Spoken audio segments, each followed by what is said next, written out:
एक राजा और गरीब किसान की कहानी। बहुत समय पहले की बात है। एक बड़े राज्य में एक दयालु और न्यायप्रिय राजा राज्य करता था। वो अपने प्रजा के भलाई के लिए हमेशा चिंतित रहता था और अक्सर भेष बदलकर नगर और गांवों का भ्रमण करता था ताकि प्रजा की असली स्थिति को समझ सके। एक दिन राजा ने सोचा कि क्यों न गांवों का दौरा किया जाए और देखा जाए कि लोग वास्तव में कितने सुखी हैं। वो साधारण वस्त्र पहनकर एक छोटे से गांव की ओर चल पड़ा। रास्ते में उसे एक गरीब किसान मिला जो खेत में मेहनत कर रहा था। उसके कपड़े फटे हुए थे, शरीर पर पसीने की बूंदें छलक रही थी, लेकिन चेहरे पर संतोष की मुस्कान थी। राजा ने किसान से पूछा, भाई, तुम दिन भर इतनी मेहनत करते हो, क्या तुम सुखी हो? किसान ने मुस्कुराते हुए उत्तर दिया, हाँ साहब, मैं बहुत सुखी हूँ। मेरे पास ज्यादा कुछ नहीं है, लेकिन जो है उसी में खुश रहता हूँ। खेत में जो उगता है वही खाता हूँ और बाकी बचा हुआ बाजार में बेच देता हूँ।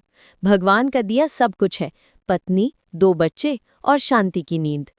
राजा को किसान का जवाब सुनकर बहुत आश्चर्य हुआ। उसने पूछा, तुम्हें कभी राजा से कोई शिकायत नहीं होती? तुम्हें नहीं लगता कि तुम्हारा जीवन और अच्छा हो सकता है? किसान ने कहा, राजा तो बहुत अच्छा है। अगर वो ना होता तो हमें सुरक्षा और न्याय कैसे मिलता? गरीबी तो है, पर हम मेहनत करके अपना पेट पाल सकते हैं।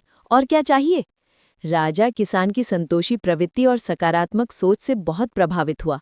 उसने बिना कुछ बताए किसान से विदा ली और महल लौट आया। अगले दिन राजा ने दरबार में उस किसान को बुलवाया। जब किसान दरबार में पहुंचा तो वो चकित रह गया। सामने वही व्यक्ति राजा के सिंहासन पर बैठा था जिससे वो कल खेत में मिला था।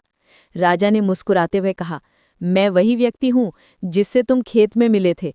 तुम्हारी बातें सुनकर मुझे बहुत प्रेरणा मिली। तुम जैसे लोग ही इस राज्य की असली संपत्ति हो। राजा ने किसान को पुरस्कार स्वरूप एक उपजाऊ खेत, कुछ धन और एक बैल दिया ताकि वो और अच्छा जीवन जी सके। किसान बहुत भावुक हो गया और बोला, महाराज, आपने जो दिया है वो मेरे लिए बहुत है, पर मैं हमेशा उसी तरह मेहनत करूंगा और अपने गांव की सेवा करता रहूंगा। उस दिन के बाद वो किसान गांव के लिए एक उदाहरण बन गया। राजा ने भी ये सीख ली कि सच्चा सुख संपत्ति में नहीं, बल्कि संतोष, मेहनत और सकारात्मक सोच में होता है।